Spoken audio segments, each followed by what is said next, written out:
নাহমাদুহু ওয়া নুসাল্লি আলা রাসূলিল কারীম আম্মা বা'দ। আসসাবরুল ফজিলাত, ধৈর্যের তাৎপর্য। ধৈর্য মানব জীবনের একটি মহৎ গুণ। ইহা মানব জীবনের সফলতার চাবিকাঠি। ধৈর্য ছাড়া সাফল্য অর্জন করা যায় না।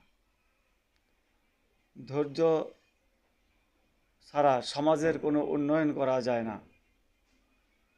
সুতরাং সাফল্য অর্জন করতে হলে সমাজের কল্যাণের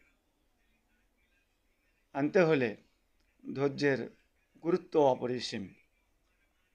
আল্লাহ পাক বলেন, ইন্নামা ইউয়াফুস সাবিরুনা আজরুহুম বেগয়রে হিসাব।